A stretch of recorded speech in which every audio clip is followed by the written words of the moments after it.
A minha proposta da nossa conversa de hoje é eu fazer um pouco essa apresentação, um pouco da importância dos museus e da questão da memória política, mas também com uma avaliação do que significa trabalhar, e eu falo desse lugar, do lugar dos museus, mas isso se estende para o lugar da educação, se estende para o lugar dos centros culturais, enfim, se estende para o lugar dos movimentos sociais, um pouco do que é isso, o que está acontecendo nesse nosso mundo, que foi muito rápido.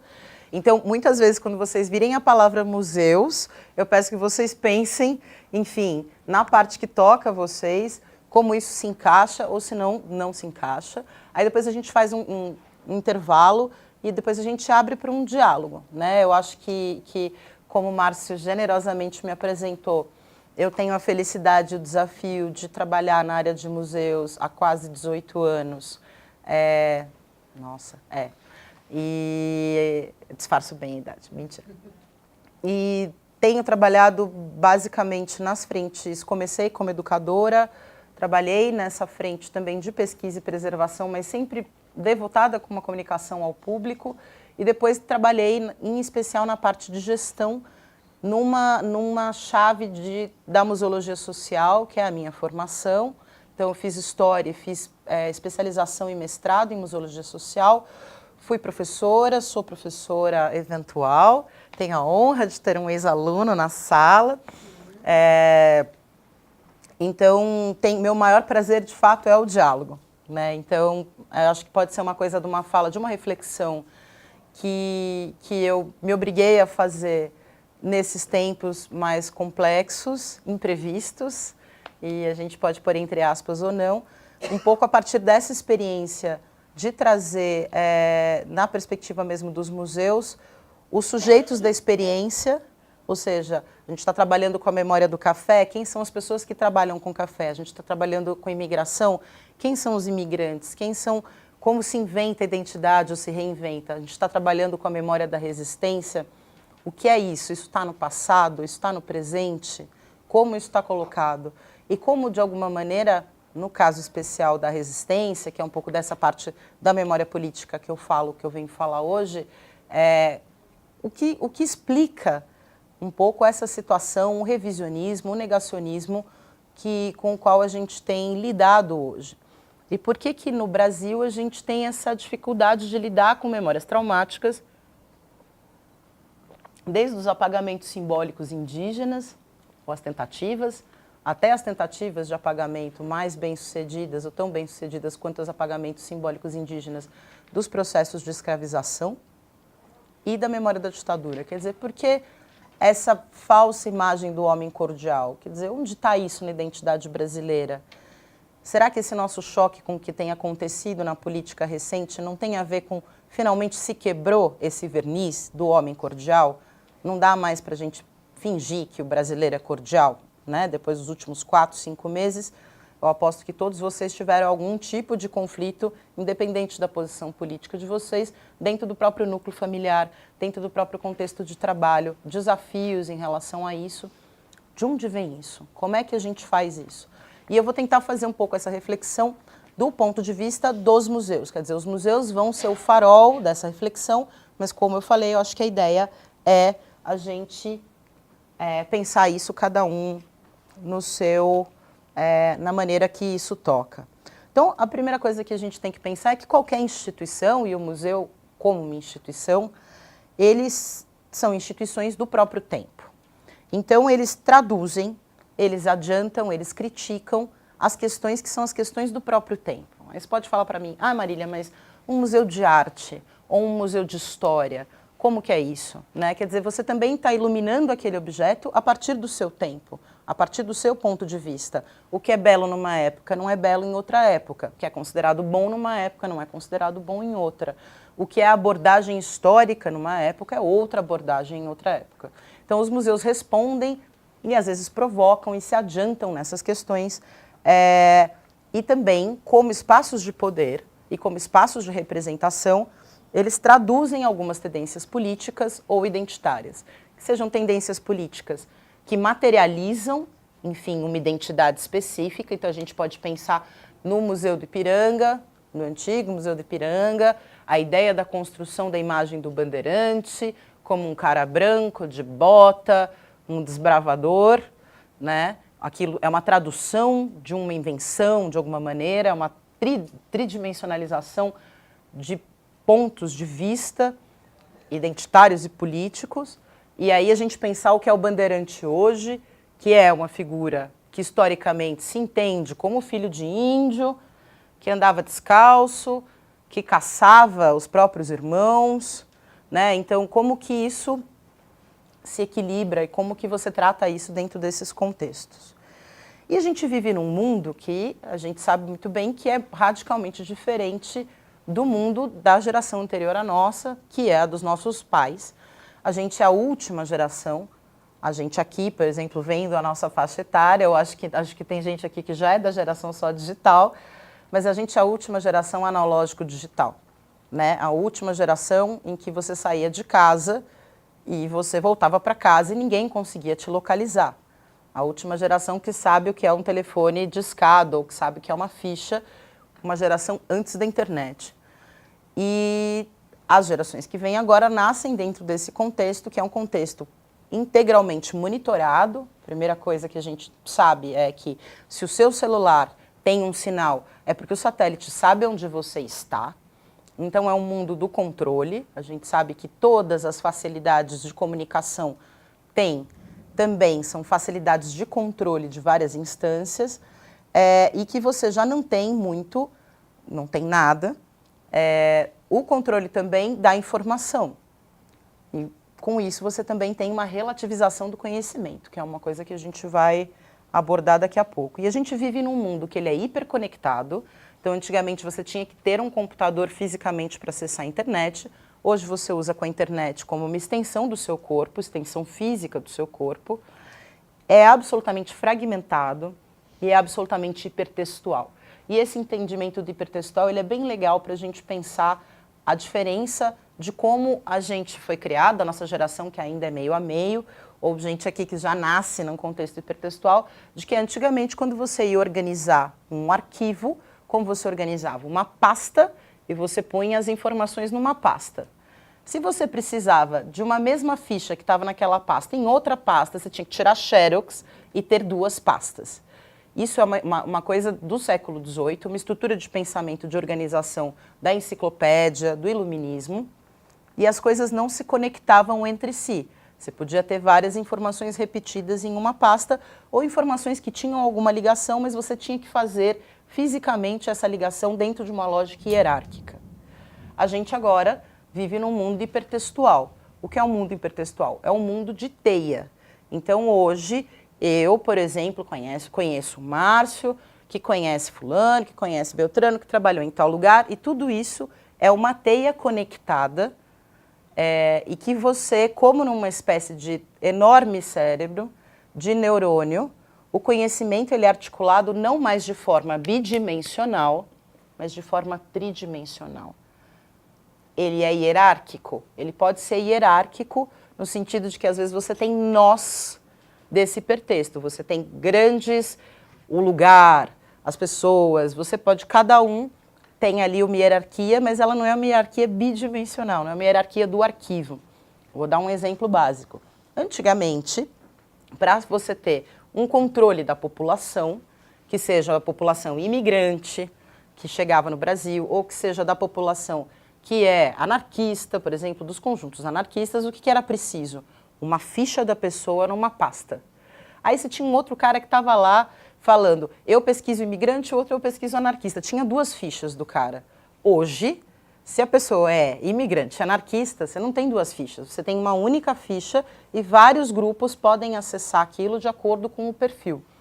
Então, grandes instâncias de controle, e eu estou falando de controle porque a gente vai avançar nessa questão da situação política, a gente não precisa mais de um edifício como era o edifício do DEOPS, que eram 5 andares dedicados a arquivos de monitoramento e controle das populações desde o século, enfim, desde as primeiras décadas do século XX, que é quando foi criado isso em função da greve operária de 1917 em São Paulo. Então, antes você precisava de 5 andares de ficha e de 5 andares e com um monte de maluco, arquivista, blá, blá, blá, que ficava lá e falava, eu tenho uma foto do cara. Aí você tem 5 pessoas, fala, putz, você tem que fazer 5 cópias para 5 pessoas. Hoje, uma única foto você marca no Facebook e você consegue ter essa teia inteira relacionada. Como funciona isso nos museus? Os museus têm esse lugar de autoridade, os museus e instituições culturais, e a escola e a família e todas as questões. Eu vou avançar um pouco sem ficar muito dando as referências, mas, claro, considerando Foucault, considerando vários pesquisadores e filósofos, essas instituições elas têm um outro lugar de poder e o poder ele se articula de outra maneira. Não é mais uma maneira hierárquica, bidimensional, mas é uma maneira espacializada e ligada a outras formas, não só de controle, mas de organização da informação. Então, a gente tem, com esse contexto, um fim da ideia de emissor-transmissor. Então, se a gente for pensar já no contexto político de novo, qualquer um pode criar uma notícia no WhatsApp, qualquer um pode compartilhar, qualquer um pode aprimorar aquilo. E aquilo, então, você não tem mais eu recebo, como antigamente podia ser um jornal. Você recebe o jornal, você lê, o jornal é o transmissor e você... O jornal emite informação e você recebe. Emissor, transmissor, receptor, dentro desse contexto. Hoje a gente está, esse paradigma, essa dualidade, ela não existe mais. Todo mundo produz conteúdo, compartilha conteúdo, recebe conteúdo, e isso numa grande massa, numa velocidade muito maior do que numa geração anterior à nossa. A outra questão é que todo mundo palpita, todo mundo participa de tudo. Você não precisa mais se sentir um especialista ou alguém. Você pode ter opinião sobre tudo e você tem vários fóruns para ter opinião sobre tudo e para participar de muitas maneiras muito positivas e algumas, não que não tenha que participar, mas algumas que, enfim, sofrem um pouco dessa questão da fluidez e das grandes e da rapidez dessas informações. Avançando ainda, pensando nisso, em instituições culturais, arte, museus, a gente também vive no que a gente fala de um mundo de identidades fluidas, aquela história da identidade, sabe, da modernidade líquida, do Bauman. Tudo é muito líquido. Então, dou sempre esse exemplo porque eu acho maravilhoso. Minha mãe é filha de italianos, é professora, aposentada, e minha mãe, nos últimos 6, 7 anos, passou a ficar obcecada com novelas japonesas primeiro e depois novelas coreanas. Minha mãe passou a estudar japonês e estudar coreano. Minha mãe passou a se identificar com K-pop, dorama, e minha mãe é filha de italiano e a gente morou a vida inteira no subúrbio de São Paulo. E qual a relação da minha mãe com o K-pop coreano? Isso é uma coisa que é possível dentro desse contexto geracional. A identidade da minha mãe hoje é mais permeada pela relação que ela tem com essas culturas, com o consumo dessa cultura, do que necessariamente com a origem, com a terra, com a cidade onde ela nasceu, ou com a receita de polenta da minha avó. Isso tudo é resultado dessa fluidez e dessas possibilidades de escolha e conexão daquilo que te pertence ou não te pertence, aquilo que ressona em você e que não ressona. Então, de repente, a pessoa nasce num lugar, nasce dentro de um contexto familiar e não se identifica com aquilo e ela tem outras possibilidades de procurar, né? Ou ela nasce num contexto específico em que a própria memória é apagada, como a questão, por exemplo, de todos os descendentes dos escravizados ou indígenas, ela pode, em muitas conexões, lutar pela recuperação dessa identidade, pela construção dessa identidade em coletividades, em grupos, e se manifestar e fazer isso numa outra escala. Então a gente tem essa fluidez, essa fragmentação e também a ameaça daquilo que não é a norma. A gente continua vivendo essa questão da marginalidade, continuam sendo culturas de resistência, culturas que não são a norma, que seja o padrão, que seja a questão de gênero, que seja, enfim, a orientação sexual, e a gente pode falar aqui 1 milhão de questões que dizem respeito à identidade padrão e ao desejo de consumo, o corpo como objeto de consumo, e tudo isso também entra dentro de um contexto de identidade ameaçada. Quando a gente vai para um nível, para começar a pensar na memória política, da identidade nacional, é mais complicado ainda. O que é ser brasileiro? Alguém se arrisca? Né? Quer dizer, é uma resposta que talvez, quando a gente tinha 10 anos e fazia educação moral e cívica, ou, enfim, dentro de outros contextos familiares, a gente poderia dizer que o brasileiro é um povo da mistura pacífica, feliz e alegre, do índio com o negro e com o imigrante, sempre a chave do embranquecimento. Tudo isso, essa construção da identidade nacional é muito mais fragmentada hoje, a ponto de toda a xenofobia presente sempre entre Nordeste e Sudeste não ter mais, entendeu? Ninguém mais tem vergonha de ser xenófobo, e a gente começa a observar que essa é uma identidade construída, e por ser construída, ela também representa uma ameaça quando você desconstrói. Tem gente que se sente inseguro e é um pouco, assim, num viés bem suave psicanaliticamente falando, no sentido de que eu não sou psicanalista e tudo mais, mas tem essa questão também do que está acontecendo e uma sensação de ameaça invisível de toda essa fluidez. E, enfim, e um pouco dessa coisa de que você tem novas articulações de territórios. Então você tem grupos de bairro, você tem grupos de, enfim, comunidades virtuais que também podem te dar uma sensação de pertencimento, que pode ser virtual às vezes, né? Quer dizer, na hora do vamos ver quem está lá com você, mas que de alguma maneira é um novo arranjo no território e o novo entendimento desses territórios é possível todo por esse tempo que a gente vive. E aí, quando a gente está falando de museu, a gente está falando de um lugar que é relativamente invisível para a sociedade. Né? Assim, não tem, assim, exceto a tragédia do Museu Nacional, que infelizmente ocupou os noticiários mais recentes, pouco se falava de museu, pouco se fala de museu. Se fala de exposições blockbusters, se fala de arte em alguma escala, mas museu não é necessariamente uma instituição querida ou reconhecida pela sociedade brasileira, por 1 milhão de razões. A primeira razão é que o museu sempre foi um lugar de poder e de representação. Por tabela, um lugar de uma representação de determinados grupos, e na maior parte grupos de uma elite, que construíram uma ideia de identidade, construíram a questão do gosto, a questão do padrão. Então, os museus no Brasil existem há 200 anos. O Brasil tem grandes museus de ciência que são pouco visitados, porque às vezes tem essa coisa da diferença entre a pesquisa científica e a comunicação com o público.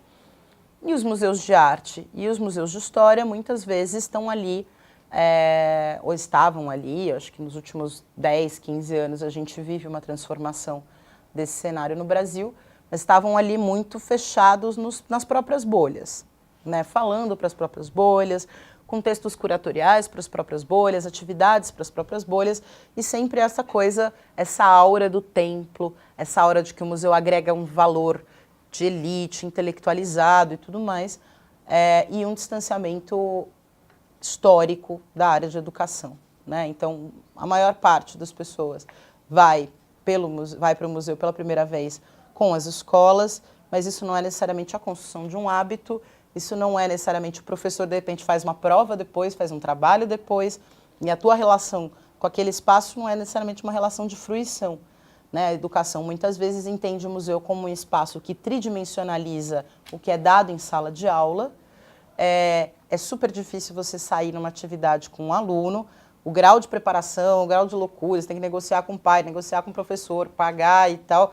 E aí, às vezes, ou o museu ou o Hopi Hari, e aquilo está dentro do mesmo campo semântico de escolha. E aí a abordagem varia de acordo, obviamente, com o professor, de professor para professor, mas a gente sabe que a situação dos professores em sala de aula, de todos os profissionais do Brasil, é hoje a mais, ou das mais ameaçadas, assim, em termos de contexto de falta de apoio, enfim, de todos os tipos de questões que são simbólicas e físicas, de uma falta de um reconhecimento de uma sociedade inteira do papel do professor e do papel da educação por tabela. Ó, vai lavar.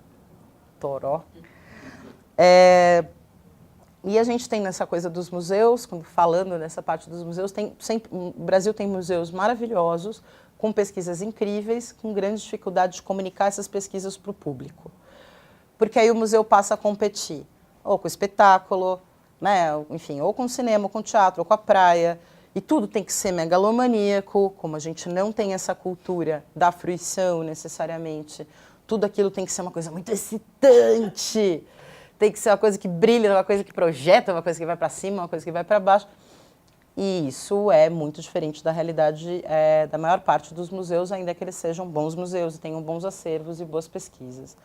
Então também tem essa dissociação aí da pesquisa e da comunicação para os públicos. Então, até muito recentemente, essa relativa invisibilidade dos museus no Brasil dava um privilégio enorme para as pessoas que trabalhavam para os museus, que era uma liberdade de proposição. Então, a gente podia fazer basicamente qualquer tipo de experimento dentro do museu, em projetos de ação educativa, a gente podia trazer outras versões das exposições que estavam presentes, a gente podia problematizar questões espinhosas, e tudo isso era feito com bastante liberdade até 2017, quando, com o advento da grande questão, da grande polêmica do Queer Museu e da performance no MAM. E foi um choque para a área de museus, porque a gente falava, não, mas gente, peraí, assim, fala, não, porque tem nudez, eu falo, mas é uma crítica, não, é apologia. E aí quando você começa a falar, meu irmão, não sabe diferenciar crítica de apologia, né? Quer dizer, como é que você começa a construir esse diálogo? E é um diálogo com uma distância de fato grande, de entendimento da própria sociedade, do que é o papel da arte, do papel dos museus e qual é a questão em termos de provocação e em termos de crítica colocados. E isso causou, primeiro, um enorme espanto na área. Eu estava presente num dos ataques do MAM, e é muito difícil, e aí depois eu vou falar um pouco mais teoricamente, mas é muito difícil para a gente que trabalha nas áreas de museu, educação, lidar com alguém que não quer dialogar, porque a pessoa simplesmente ela não se coloca no mesmo nível do que você, ou seja, ela não quer dialogar, ela não quer ouvir, ela não quer chegar a algum consenso, ela não quer falar eu concordo ou discordo, né? Então, é uma coisa da diferença da discussão para o debate. Ela só quer discutir, ela não quer debater. Debater implica em troca, em diálogo. E a nossa área, ela é baseada no diálogo.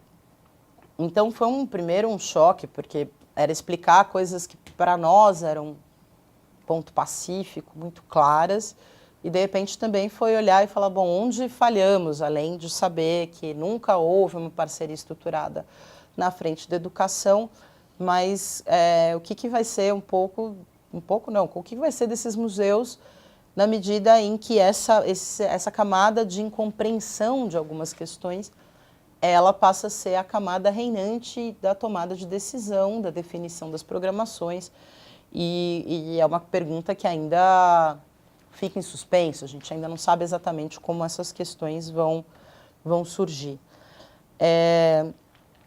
Então, é interessante pensar nisso também, que essas propostas que os museus por muitos anos, nos últimos 10 anos em especial, e em especial os museus que têm uma ação educativa estruturada, essas propostas é muito engraçado, quando você vai num seminário de museu, as pessoas falam assim, museus mudam o mundo, museus mudam a vida das pessoas, museus transformam, museus salvam vidas. E aí, mano, eu não sei, eu não acordo no sábado de manhã e falo, nossa, hoje eu tô a fim de ser transformada. Assim, eu acho que essa é uma expectativa de quem trabalha com o museu, não é uma expectativa do público. O público tem uma expectativa, e saiu uma pesquisa esse ano da J. Leva sobre os hábitos culturais do Brasil, e é muito legal, a expectativa das pessoas em relação aos museus e às atividades culturais, elas são expectativas de primeiro conhecimento, depois diversão, depois estar com os amigos num lugar agradável, né? Então, às vezes, a gente está propondo uma mega programação, mas não tem Wi-Fi, talvez o Wi-Fi fosse mais importante para o público do que você ter uma mega programação. Talvez uma programação boa, um Wi-Fi, uma boa cafeteria seriam mais importantes nessa experiência desse espaço do que uma grande reflexão pós-moderna performática e tal, que meia dúzia de pessoas alcança. Então, é muito interessante também pensar o que mesmo nessa transformação, nessa liberdade de proposição, os museus também entraram na própria bolha, autorreferenciada e tudo mais.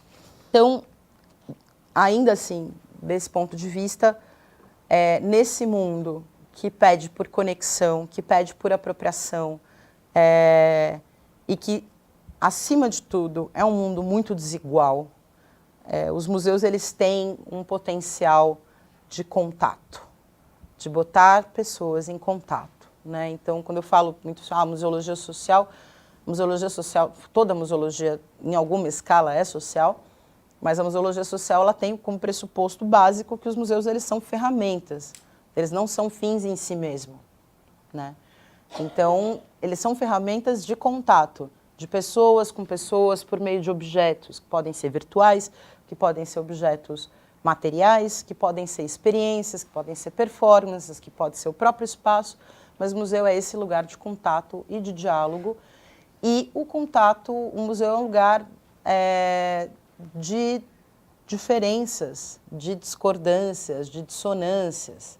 Não tem que ter certo e errado. O museu não é neutro, nenhum museu é neutro. O museu faz as suas escolhas, e as escolhas do que vai, do que não vai, do que aprova, do que não aprova, mas o museu, ele, de fato, é uma ferramenta dessa polifonia da sociedade. São muitas vozes, né? Inclusive essas vozes que entendem que esse lugar não serve para nada, e como é que a gente vai lidar com elas, e como que a gente vai construir que esses espaços, construir maneiras seguras de que esses espaços existam na longa duração, né?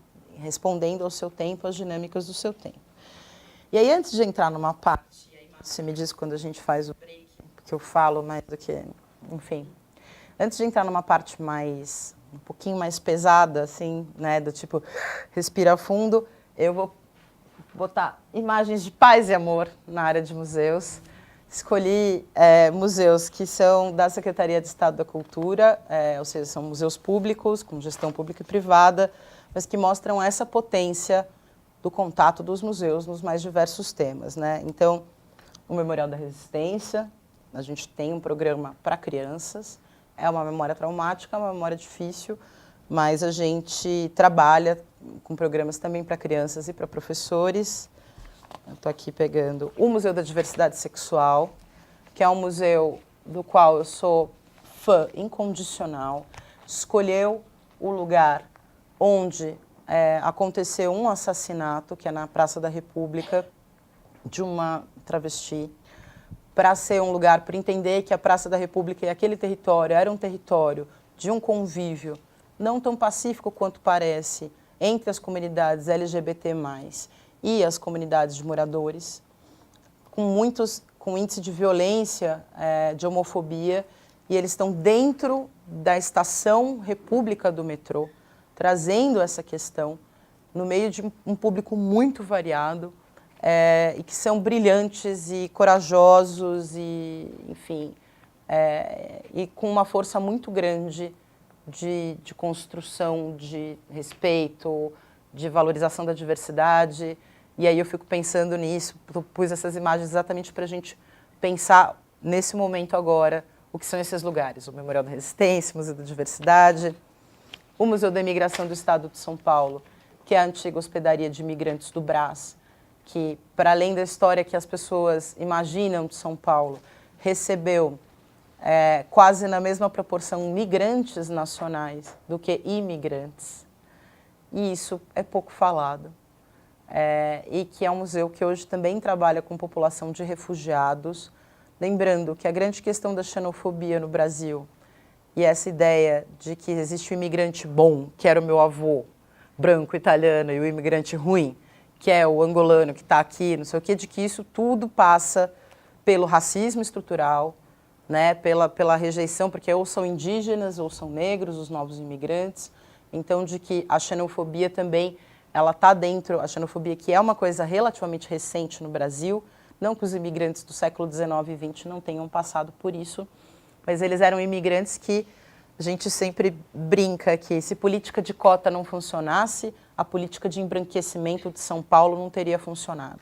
A política de imigração em São Paulo foi uma política de cota, né? Então se pagou para essas pessoas terem mais oportunidade do que as outras, né? Então o Rincon Sapiência que falou isso, não fui eu, num seminário no Museu Afro, e eu achei brilhante, exatamente. A diferença é que não é reparação histórica, né? A diferença é que era uma política de embranquecimento. E então o Museu da Imigração, ele problematiza essas questões.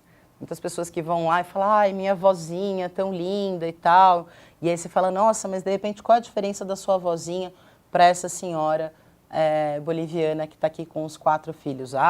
Então o museu tem essa proposta conceitual de trazer o que é essa experiência de migrar nessa perspectiva, que é uma perspectiva mais ampla e não idealizada da imigração. Como ficam essas questões agora? Isso que eu falei que eram imagens de paz, mas são imagens de paz. O Museu Afro-Brasil, que é um museu também, que, enfim, acho que é o melhor museu que trata dessa questão, ou mais amplo, que trata dessa questão da contribuição, enfim, afro como um todo, afro-brasileira como um todo no Brasil, numa perspectiva da chave da resistência e da contribuição tecnológica. Então, se vocês forem ao Afro, o que vocês vão ver é a riqueza da cultura afro-brasileira e não o quanto o sofrimento e o genocídio e a escravização dessas pessoas, isso não define a força afro-brasileira. Como fica esse ponto de vista? É um museu que trabalha com populações quilombolas, trabalha com vários grupos coletivos femininos, feministas, na periferia. Então é um museu que é bastante ativo em relação a essa questão e que, enfim, também dentro desse contexto como fica. A Pinacoteca do Estado, que tem um projeto, muitos projetos, mas um dos projetos mais importantes de acessibilidade e acessível para vários tipos de público, um projeto fundamental com moradores de rua do entorno, um projeto com as prostitutas do Parque da Luz. Como fica isso? O Museu Indiavanuíri, em Tupã. Esse é um museu que, enfim, vale a pena ir até Tupã para ver esse museu. Um dia, se vocês tiverem, assim, falou, quero uma aventura no Oeste Paulista. Por favor, eu recomendo o Museu Indiavanuíri fortemente. É uma coleção fundamental, é a coleção mais importante depois do Museu de Arqueologia e Etnologia da USP, que é uma coleção, enfim, que nasce do Museu do Ipiranga, mas é uma coleção de populações originárias e populações migrantes indígenas, paulistas, muitos grupos que já não existem mais nesse território.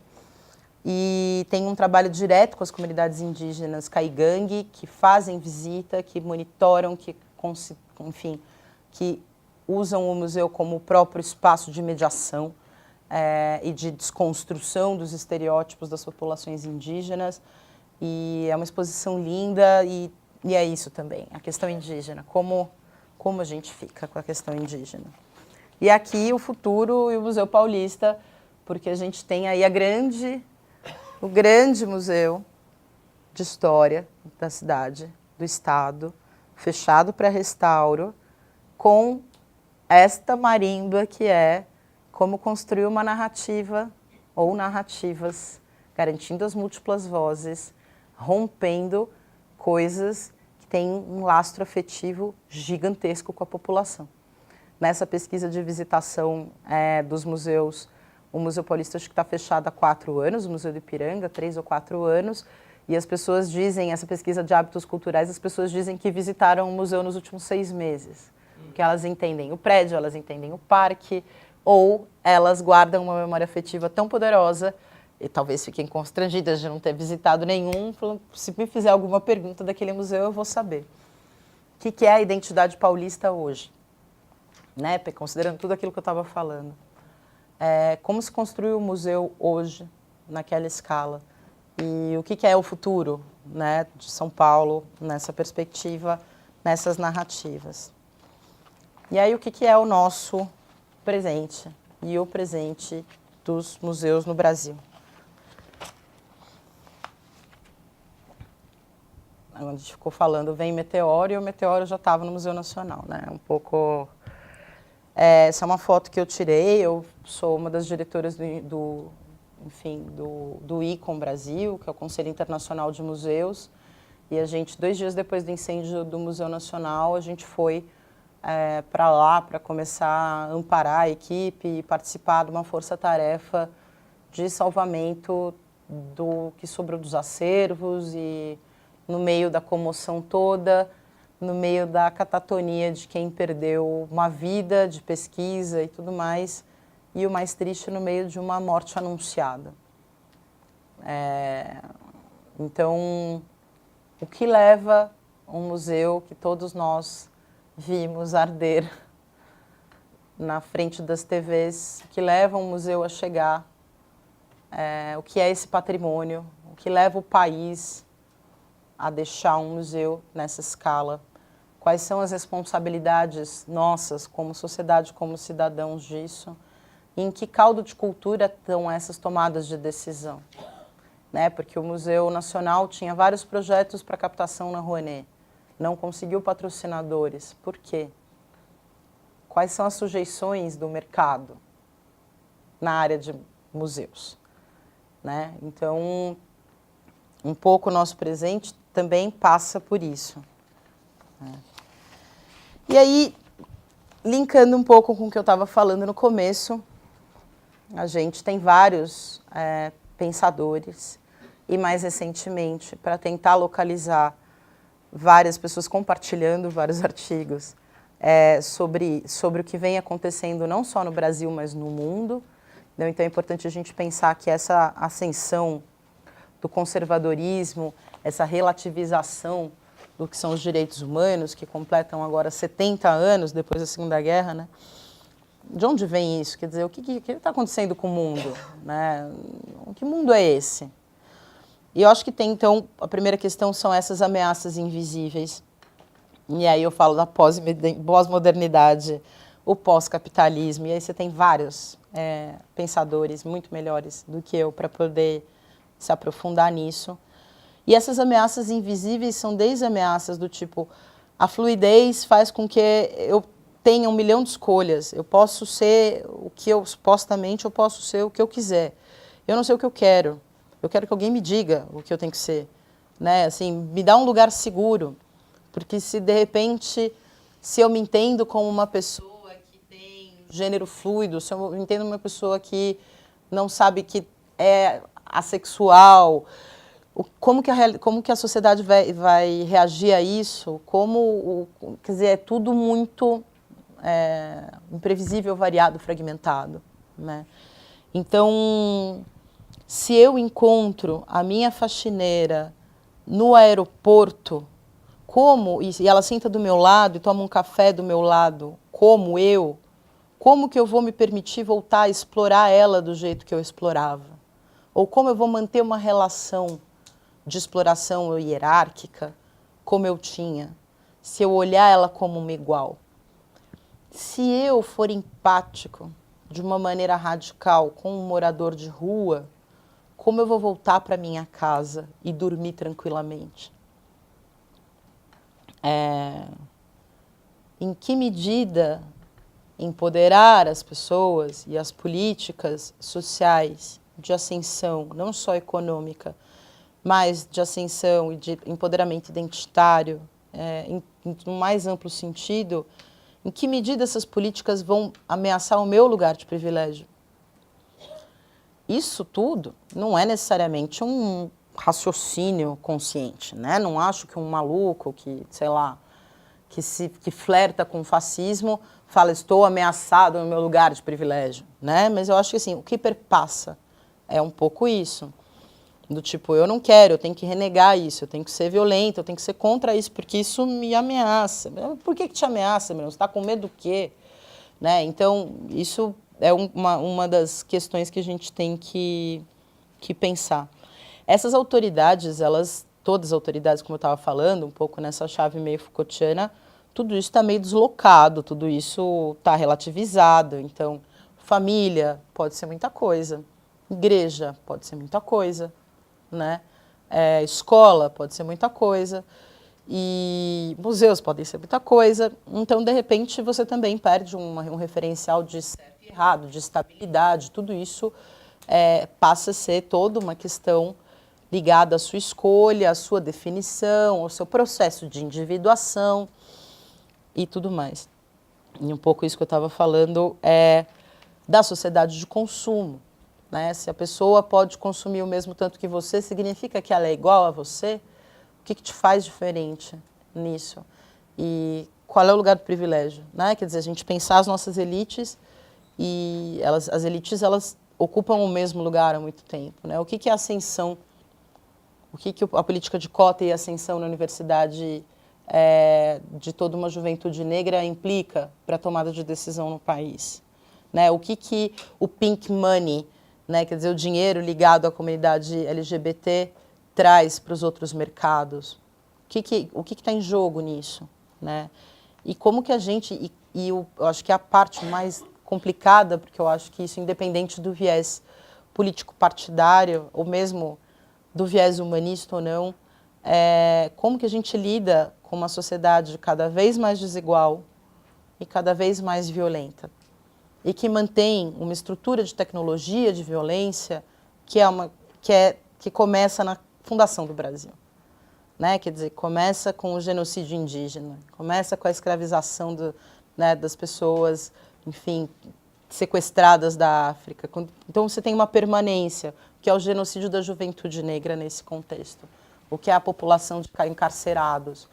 E como que você faz isso? Como é que você lida, mesmo que você queira agir nisso, como que você não cai numa depressão profunda, numa sensação de impotência?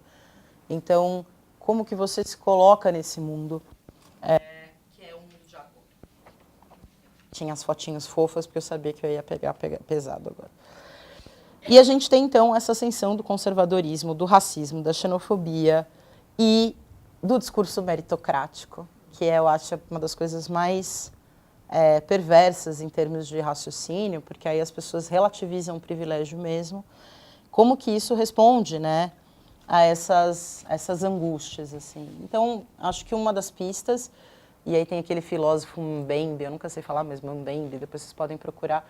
Acho que ele fala, mas a gente também pode pegar o Freud, pode pegar o Thompson, fala um pouco de que esse mundo conservador, essa ascensão do conservadorismo, ela responde a uma promessa de um mundo estável pré-moderno. É antes da Revolução Industrial, é quase assim, um pouquinho depois do medieval, né? Porque o Renascimento já tinha ali era um pouquinho mais animado, né?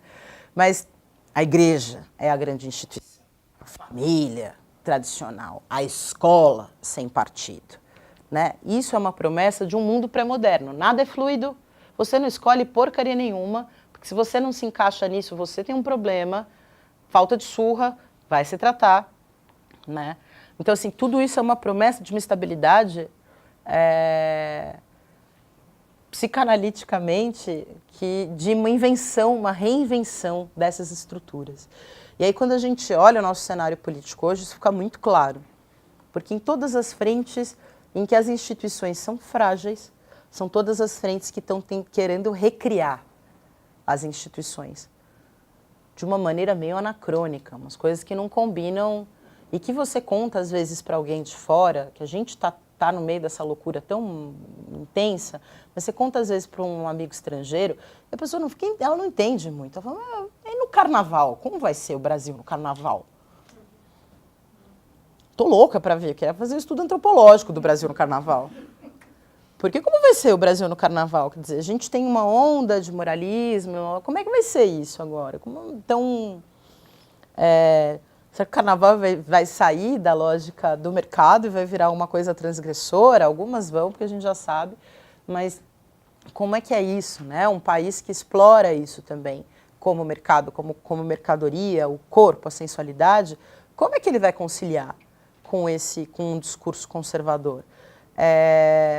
Como a gente vai conciliar as famílias, os milhões de mães solteiras, né? De pais que abortaram filhos nascidos porque não... Como é que a gente vai lidar com esses núcleos familiares, essas famílias que não existem? Porque elas não existem nesse formato tradicional, simplesmente não existem. Porque o machismo é uma coisa mais forte do que essa estrutura de família, né? Então, como vai ser isso, né? Como a gente vai lidar com esses tempos tão contraditórios dessas instituições? E o que a gente já tem observado é, de fato, mais do que um discurso, porque esse discurso que surgiu nessas eleições, ele é um discurso que chancela a violência civil, né? Não acho que nenhum político vá ele mesmo atacar diretamente, pegar uma arma, uma faca, mas quando ele verbaliza isso, ele autoriza uma população a fazer isso. Então, o que a gente vê é esse crescimento, essa desumanização, né? Essa ameaça, assim, a quantidade de ataques que eu testemunhei, presenciei, ouvi, das minhas amigas lésbicas, dos meus amigos gays, de pessoas, enfim, eu mesma passei por questões dessas. Então, assim, tudo isso abriu um guarda-roupa de monstros. E como que a gente vai lidar com isso? Será que isso foi uma coisa da eleição, agora está mais calma, não está? Mas é um pouco isso que eu estava falando, de repente acabou o mito do homem cordial, né? Agora você vai no supermercado e você fica olhando e fala, mano, assim, quem será que esse cara votou, né? Então, também, ou você toma cuidado ao falar as coisas com medo de alguma reação. Isso é uma coisa nova para a sociedade brasileira que fala sobre a própria vida no ponto de ônibus com qualquer desconhecido, né? A gente não é um país que fala pouco sobre si mesmo. A gente fala e é isso. Em meia hora, às vezes você ficou melhor amigo, fala beijo, tchau, tchau. Você contou do marido, do gato, do cachorro, quando você foi traído. Como que vai ser isso agora com essa questão? E na perspectiva da educação, dos museus e da arte, a gente tem uma desvalorização do conhecimento, né? Então, a ciência não é mais importante. A história é só feita por um grupo partidário, um grupo de esquerdistas, blá, blá, blá. A literatura é descartável, né? O cinema, enfim. Então, você tem uma desvalorização do conhecimento, da pesquisa, da ciência, dos direitos humanos. Então, entrou nessa chave, que é uma chave que a gente vai levar um bom tempo para poder problematizar, não é só privilégio às avessas do Brasil, mas esse entendimento do que são direitos humanos virou uma questão a ponto de ter contaminado a expressão e contaminado o que são 70 anos de uma declaração. E, e como eu estava falando, uma dificuldade imensa de diálogo e de troca, né? Como fica discordar nesse contexto? Dá para discordar, não dá para discordar?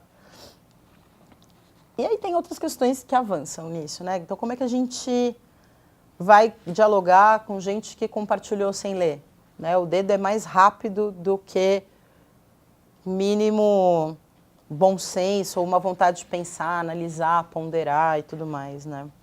Como é que a gente cria empatia, né? Então, pensa na pessoa mais agressiva, violenta com quem você, infelizmente, trombou nesse contexto das eleições. Você consegue ser empático com ele? Eu não estou falando de ser empático com quem, de alguma maneira, a gente já é. Mas pensa no momento, como é que a gente cria empatia? Como é que a gente ouve, né? E quando o outro pode ser alguém que ameaça a sua vida. Então, dá para ser empático com esse tipo de pessoa? Como é que a gente vai problematizar questões, né? Como é que a gente vai fazer crítica? Como é que a gente vai fazer programas? Como que a gente vai estimular a reflexão, o pensamento nesses contextos, em que o professor pode ser filmado, o educador do museu pode ser filmado e exposto, e deturpada a fala dele, e sempre numa balbúrdia, numa gritaria que você não tem nenhuma razoabilidade, racionalidade nisso, né? E uma coisa que eu acho fundamental quando a gente está falando de arte, de museu, é essa mercantilização do simbólico. Então, a expressão economia da cultura não é só isso. Claro que tem muita coisa quando a gente fala de economia da cultura. Mas quando e os museus sempre passaram por isso, os museus sempre foram medidos pela quantidade de pessoa, de público que ele recebe, né?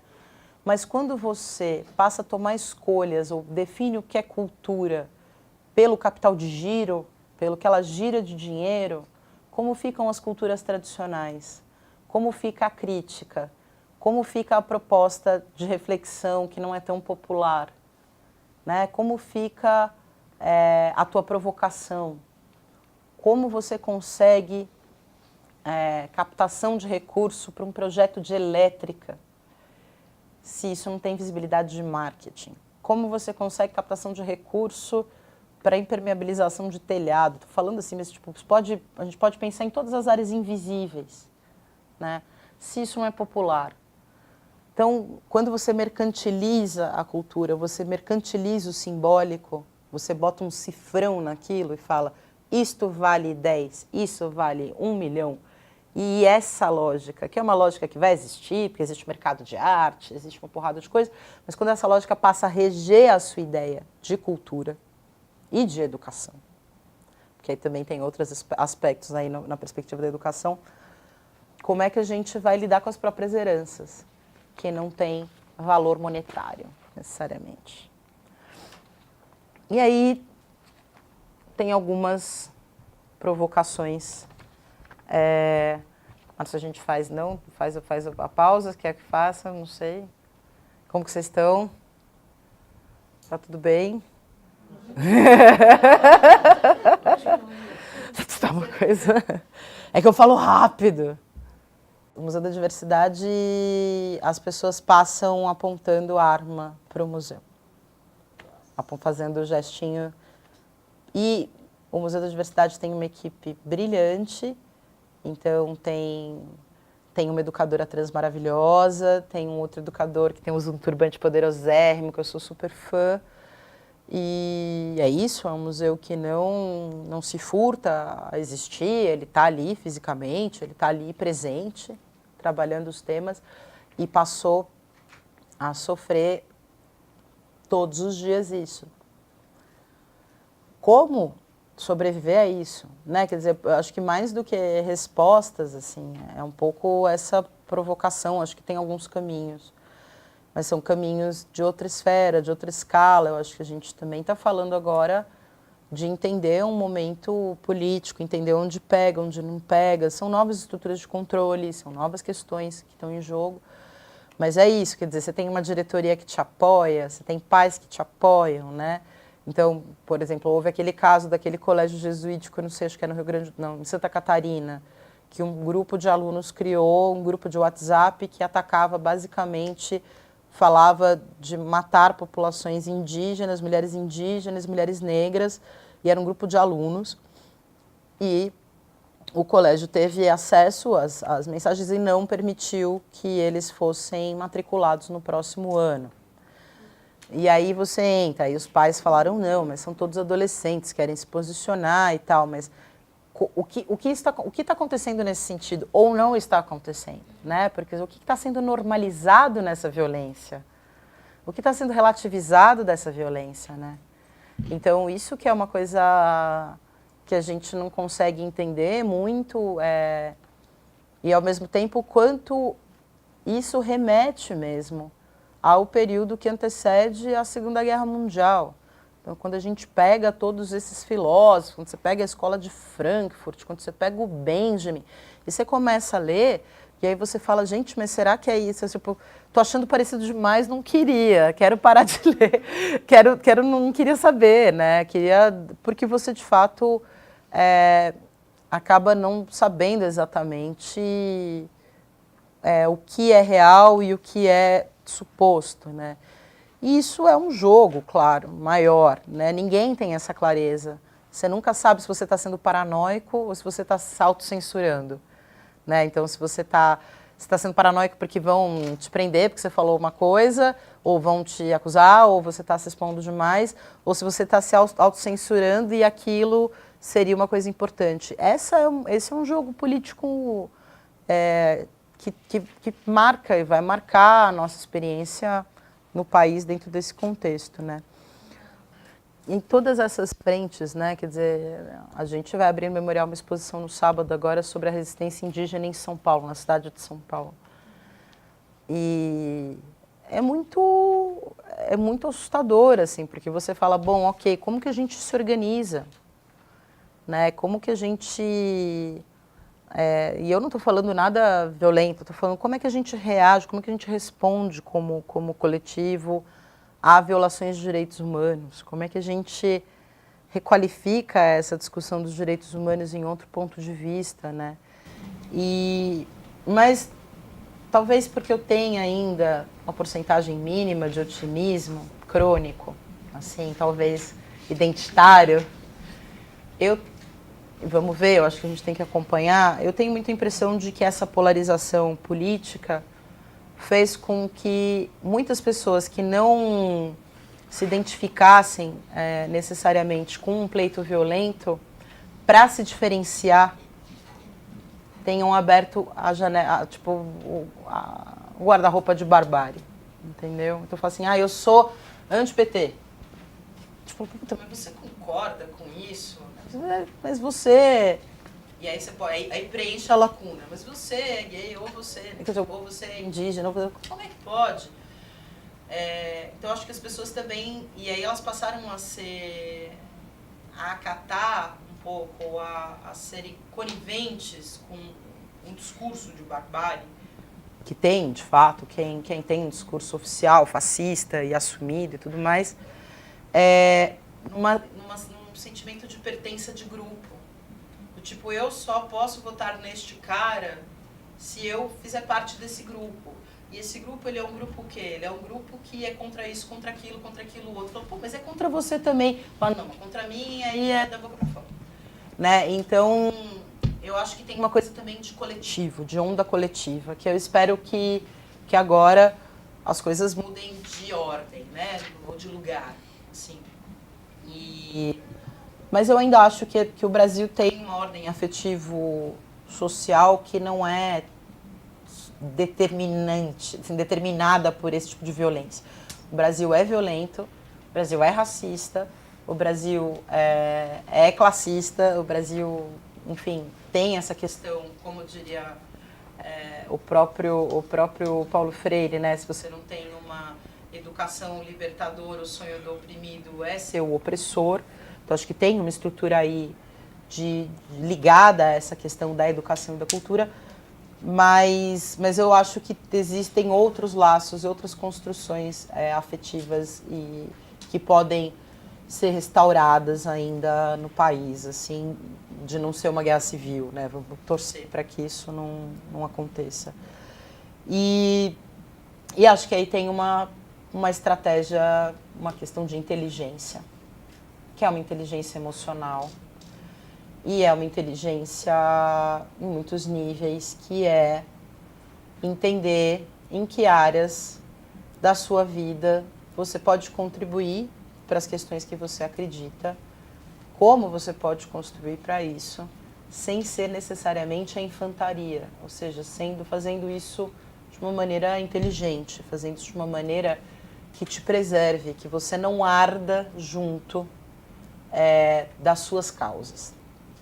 E aí, a partir disso, eu conto uma experiência que eu tive 1 mês e meio atrás, 2 meses, eu fui para a Colômbia, junto com um grupo de representantes de lugares de memória da ditadura na América Latina, e a gente foi para ajudar ou para participar de um grande evento que a Rede de Lugares de Memória da Colômbia, que é uma rede enorme, estava organizando junto com a Comissão da Verdade que eles estão constituindo lá. E a Colômbia é um país diferente, por exemplo, da gente falar das ditaduras latino-americanas, Brasil, Chile, Uruguai, a Argentina. A Colômbia é uma guerra civil, né? Que tem muitos, e é uma guerra fratricida, uma guerra entre irmãos. Então você tem o tráfico, você tem os paramilitares, você tem milícias urbanas, você tem a própria violência de Estado, e isso tudo é isso. Às vezes, numa mesma família, você tem 3 frentes opositoras. E é muito traumático, né? Quer dizer, é terrível pensar que isso também foi espetacularizado nessa figura do Escobar, assim, é uma coisa que qualquer colombiano que você fala fica bastante incomodado, o quanto a dor e o sangue todo que foi derramado dentro desse contexto seja um produto de mercado com camisetinha e roteiros para turista, porque muita gente morreu em função desses conflitos. É muito recente, ou seja, quase acabou, né? Tipo a Farc, que é, né? Então a guerrilha é uma coisa recente, né? O fim da guerrilha, ou seja, o acordo de paz da guerrilha. Mas é isso, a estrutura toda permanece lá, mas foi feita uma anistia de todos os lados e agora a discussão deles é a construção da paz. Então eles não têm, por exemplo, o desejo da justiça, né? Então, normalmente na área quando a gente fala de memória política, a gente fala muito de justiça e reparação. Verdade, justiça e reparação, é um pouco a tríade. E então na Argentina teve essa política, então foram condenados os militares e tal, não sei o quê. No Chile, em parte, não tem políticas de memória, mas foram alguns condenados. No Brasil, a gente teve a Comissão Nacional da Verdade em 2014, mas não houve condenação. Houve alguns processos e tudo mais, mas não houve condenação de militares mesmo. Mas na Colômbia a coisa é outra, porque é isso, você pode... Se você quiser justiça, vai o teu pai, o teu primo, o teu tio, a tua mãe, vai todo mundo preso. Porque de alguma maneira, por sobrevivência, ou você sabia onde atuava a guerrilha, ou onde você sabia onde atuavam os paramilitares, e o território da Colômbia é muito grande, e essa é uma coisa estrutural e estruturante, essa violência é muito presente há muito tempo. E a gente... então, esse grupo, estávamos em 3 brasileiros, mas tínhamos 40 pessoas, tinha argentinos e tal, e todo mundo, historiador, museólogo e tudo mais. E a gente se deparou com uma outra ideia de resistência na Colômbia. E que me fortaleceu muito e me ajudou muito a ter uma certa clareza sobre esse nosso momento político, né? Então, eu conheci uma mulher que chama Mira Pastoras, depois se vocês procurarem no Google, é uma figura, uma liderança local, ela não é pastora, é o sobrenome dela, que tem uma história traumática, ela perdeu 2 filhas no contexto da guerra, e a pastora é uma figura, ela dança, ela vai, ela briga todas as crianças, tal, e aí, obviamente, eu intercalava um dia de trabalho com meia-noite de choro, porque as histórias eram muito, com requintes de crueldade, esquartejamento, estupros coletivos de meninos que, enfim, meninos que se assumiram gay para a família e a família entregava para os paramilitares darem um corretivo, sempre perpassando essa coisa da moral também. Políticos, enfim, todas histórias de violência que eu acho que eu nunca tinha ouvido na primeira pessoa. Eu nunca tinha ouvido tipo, a pessoa falando isso aconteceu com meu filho, isso aconteceu com meu tio.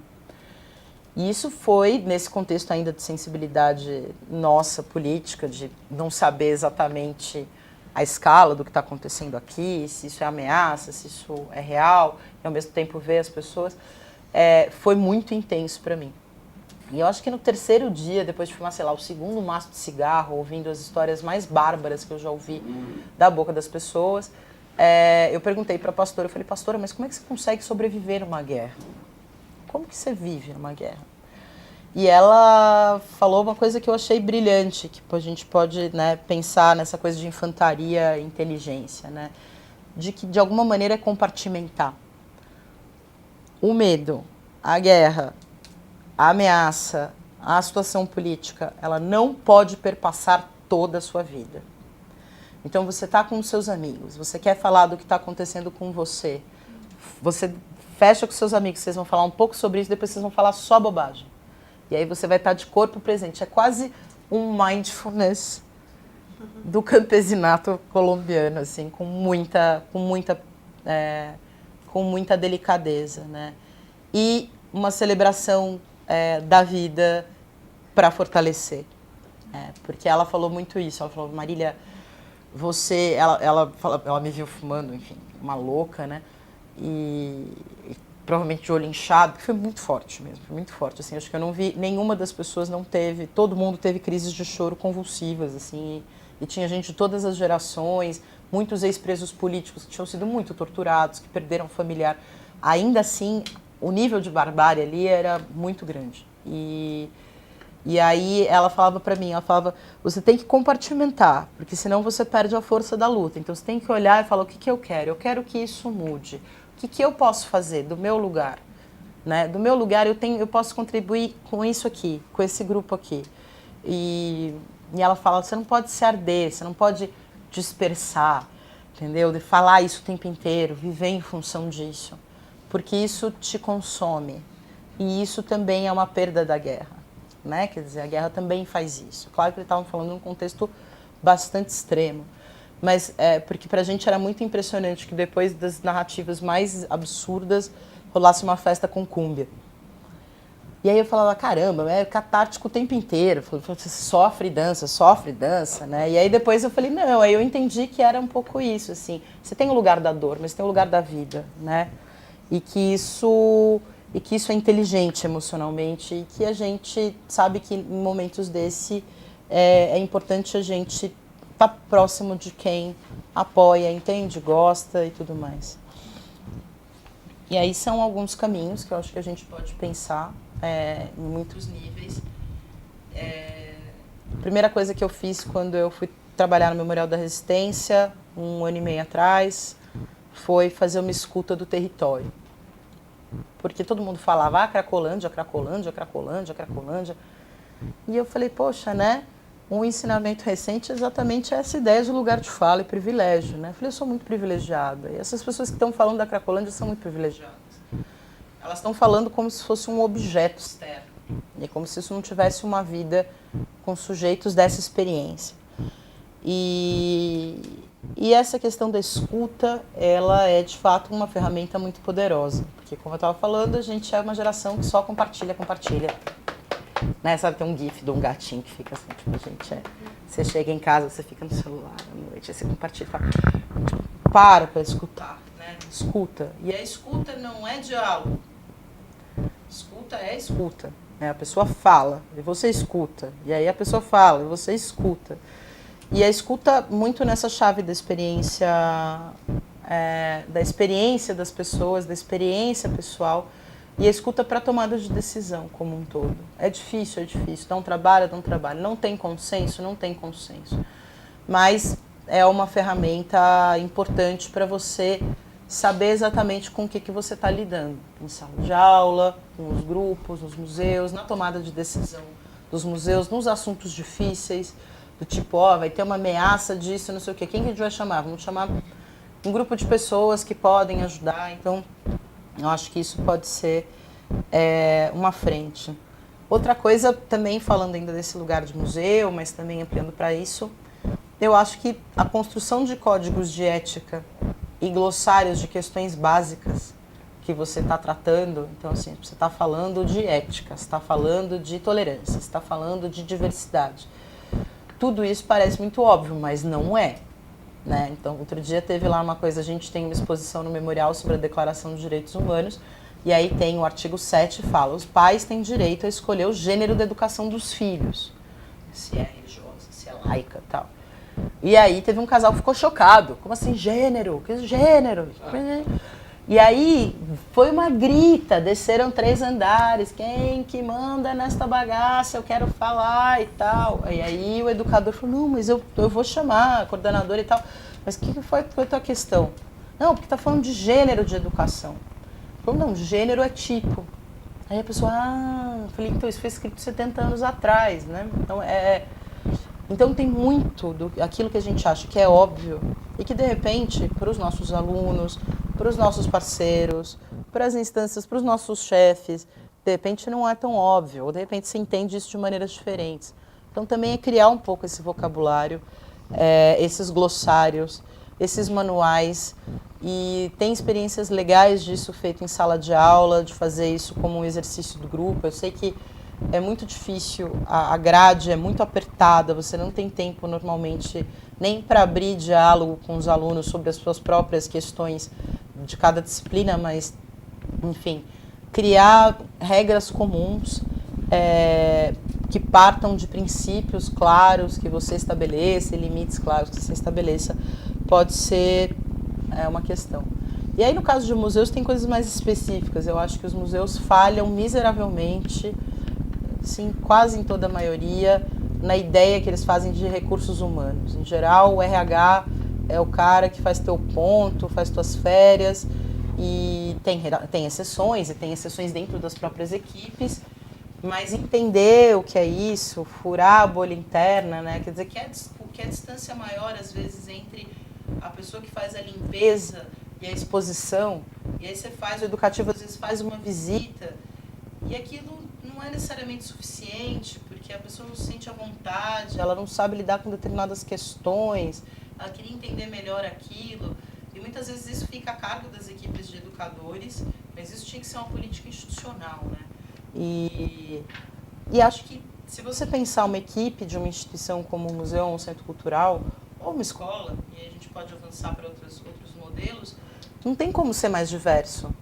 Você pensa, na escola você tem o cozinheiro, você tem a pessoa que está, enfim, você tem o professor, você tem aluno, você tem a pessoa que está fazendo a limpeza, você tem a pessoa do almoxarifado, você tem a pessoa... Cada uma dessas pessoas, quer dizer, é um recorte da sociedade aqui, né? Então, não são todas aquelas pessoas que entendem o valor da educação, assim como não são todas as pessoas que trabalham no museu que entendam o valor de um museu. E se você usar este público, que é um público que está ao teu alcance, para ouvir e pensar estratégias, você certamente vai estar mais preparado para lidar com a diversidade dos públicos maiores, né? E acho que tem que ter pressupostos claros, né? Então, a questão da diversidade é um pressuposto claro, a questão da equidade, ou seja, todo mundo é tão diferente que todo mundo é igual, né? Então, todas as diferenças nós somos iguais, a construção da equidade é isso, com todas as diferenças todos temos os mesmos direitos. E essa questão de práticas pequenas, práticas internas ligadas à questão dos direitos humanos. Externamente, no caso dos museus, eu acho que a gente vive nesse mundo que está procurando o quê? Está procurando uma solidez institucional, não está querendo reinventar a instituição? E se a gente reinventar a instituição? O que seria essa instituição reinventada por pessoas que têm, por exemplo, a diversidade, a tolerância, o princípio da equidade como pressupostos básicos, como valores básicos? Como que é isso? O que é uma solidez institucional, né? Então, pensar que é isso, a escola, o museu, o centro cultural, ele produz conhecimento, ele forma cidadãos, né? Ele não substitui nenhuma outra frente, mas ele tem uma importância de formação humana. E o que é ser humano isso? Né? Então, o que é ser humano nesse contexto? É não fazer o que você não, com o outro o que você não gostaria que fizessem com você? Quais são os pressupostos básicos? Como que você consegue construir esse consenso básico do que é violência e do que é segurança dentro desses contextos, né? E de alguma maneira, por mais desafiador que seja, essas instâncias são instâncias que são mediadores qualificados assim dessas discussões, né? Porque tem muita diversidade, de alguma maneira, os educadores e muitas pessoas que trabalham nos museus têm uma qualificação para ouvir, para entender, saber qual é o limite. A gente não vai dar conta de tudo isso sozinhos, claro, mas eu acho que é um lugar que é um lugar para diálogo, né? Então é um pouco assim, fala o que você está pensando, mesmo que isso me pareça a maior barbaridade, eu vou te escutar. E aí depois, quando você disser que eu posso falar, aí você vai me escutar, né? Então é um pouco a valorização da escuta como uma ferramenta fundamental para não ficar só na gritaria em que ninguém se escuta. Então é um pouco isso. E acho que tem uma coisa de inteligência, de se antecipar a censura. Então, sei lá, é isso. Voltando para os meus exemplos que são cotidianos. A gente vai abrir a exposição no sábado. E é uma exposição sobre a questão indígena. E aí a gente também está botando na exposição, o curador que está fazendo curadoria comigo, o Daniel e eu, a gente também está colocando artistas que se auto-intitulam indígenas. E que são artistas, em geral, que foram moradores de rua e tal. E aí tem um deles que tem uma obra que não é propriamente erótica, mas é uma obra que tem um nu e que tem lá, que depende. E aí como é que a gente faz? É que a gente fica. Então como é que a gente toma essa decisão?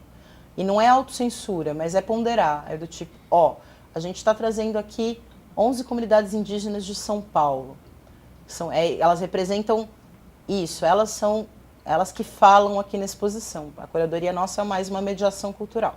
Tá, aí a gente vai pôr essa obra, que a gente sabe que não tem nada enfim, nada que comprometa ou nada digno de censura. Mas como isso vai ser compreendido nesse contexto? Se alguém tiver que julgar ou condenar sem entender, sem ver, vai condenar o quê e julgar o quê? Será que a experiência de um não é a experiência de outro? Então, assim, é fazer essas reflexões em voz alta, por mais que elas pareçam bestas, assim. Porque hoje a gente está vivendo num mundo em que nada é muito óbvio. Eu não sei para vocês, mas para mim nada é óbvio.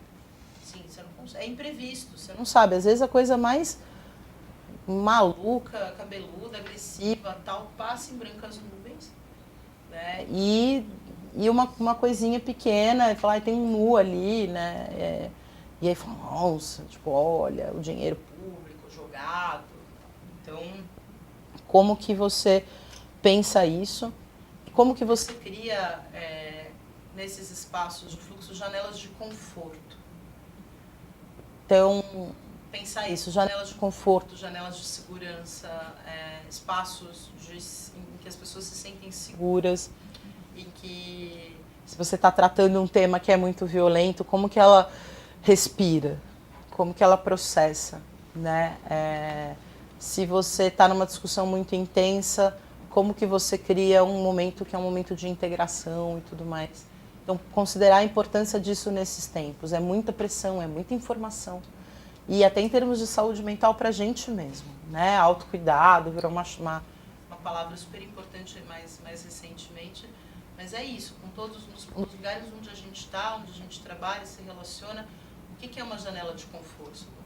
No Memorial a gente brincou que a gente vai fazer um manual para namorados e namoradas e familiares de como se relacionar com as pessoas que trabalham com memória política. Do tipo, a gente, todo o tempo inteiro, você vai pro bar com alguém e a pessoa fala, ai, mas faz uma análise, por favor, do país. Eu tô no bar, sabe? Então a gente vai fazer, tipo, assunto proibido ou vou tirar 15 minutos. Porque é isso, né? A nossa vida passou, se a gente via a questão política e as memórias políticas como algo afastado, que era acionado a cada 2 anos para as eleições, ou estaduais ou nacionais, de repente superpassa todos os noticiários e todas as vidas, e todos os grupos do WhatsApp, e todos os Facebooks, e todos os abaixo-assinados, e aí vai e volta, e aí você já não sabe, aí você compartilha fake news, na melhor das intenções, aí você fala, ai não, esse abaixo-assinado não é do Sesc, não foi o Sesc que lançou, ai desculpa. Então, uma coisa meio de desacelera, a gente não sabe exatamente como vai ser 1º de janeiro, mas tem que ter espaço de conforto e janela de conforto. E isso não significa que a gente, dentro desses contextos, esteja sendo alienado. É só do que a gente vive num país e tudo o que está acontecendo, essa transformação do país não é episódica. A gente sabe que tem aí uma duração desafiadora e como é que a gente nem está entendendo ainda o que está rolando. Então não pode queimar na viva. Acho que a gente tem que defender aquilo que a gente acredita, né? E a gente acredita em diálogo, porque senão a gente não estava aqui. E por enquanto eu estou só falando e vocês me escutando, mas depois a gente vai inverter. A gente tem que sair em defesa. Tem que falar, não, isso é importante para mim, meu irmão. E é importante para você. A gente tem que sair, sabe, da defesa, da ciência, da educação. Não, né, assim, as propostas para a educação, elas são uma coisa bastante espantosa, assim, tipo, tem muitas coisas envolvidas, né? A educação exatamente não é emissão, né? Não é exatamente, a gente já não rompeu, ela é diálogo, ela é compreensão, ela é experiência de estar junto e ela é experiência exatamente de aprender a dialogar, a discordar, a debater, a entender a autoridade do conhecimento, não necessariamente a autoridade autoritária, né, que é a autoridade vazia de uma força, de uma estrela ou de um título, mas de alguém que tem experiência, de alguém que estudou. Então, eu acho que a gente tem esse papel de fazer essa defesa de que a diferença e que a troca é o que faz a gente mais rico, né? Isso é geneticamente explicado, assim, então para quem, apesar de que agora até criacionismo e terraplanismo a gente tem no meio da história, mas você tem isso da diversidade como uma base constitutiva da espécie humana. Então, eu acho que é também lembrar disso, se colocar nisso, né? E também buscar, na medida do possível, nas nossas práticas, múltiplas vozes. É muito confortável ficar na bolha e é importante a gente se preservar em determinadas bolhas. Mas uma das coisas mais interessantes do processo do final do segundo turno, do virar-voto, era exatamente as estratégias que as pessoas faziam de escutar as razões do porquê que uma pessoa votava X ou votava Y. E escutar mesmo, empaticamente, falar, puta, eu entendo, mas acho que essa escolha talvez não seja exatamente o que você está procurando, né? Então, ouvir o diferente dentro de um ambiente, obviamente, que você controle, que não seja uma ameaça à sua vida, é fundamental, é fundamental. E acho que ficou muito claro também para a gente, ficou bastante polarizado, né? E então, de repente, é isso. Agora que, de repente, baixou um pouco o ardor da discussão, ouvir e começar a construir esses diálogos, né? Eu acho que talvez agora seja mais possível. E nessa escuta das opiniões, sempre tentar puxar, tanto na fala quanto na escuta, a experiência pessoal, quer dizer, o que te leva a pensar assim, você, estou perguntando para você, assim, não estou falando o que você compartilha, o que você não compartilha, o que você fez, mas, tipo, por que isso faz tanto sentido para você? Aconteceu alguma coisa na tua vida que recentemente, ou na tua infância você passou, sei lá, alguma coisa, eu acho que tem que trazer um pouco essa perspectiva pessoal da experiência, porque isso é uma coisa que você consegue construir respeito, você não consegue ser desrespeitoso com a experiência do outro. Você pode não concordar com como ela reagiu a partir dessa experiência, né? Você pode, a velha história de explica, mas não justifica, mas de repente essa explicação dos caminhos das pessoas, das escolhas, dos medos, dessas ameaças invisíveis, dos preconceitos, eles são caminhos de explicação que de repente você consegue acessar e você consegue entender coisas e a pessoa consegue entender coisas. Então, essa questão da primeira pessoa e não esse mundo de informações sem fonte, de tudo, né? Porque hoje é tudo muito... Você não sabe de onde vem, e aí você não conhece, enfim. Então, a primeira pessoa é fundamental dentro desses contextos. E aí, acho que a gente fecha essa primeira parte antes da próxima parte, que eu quero muito ouvir vocês.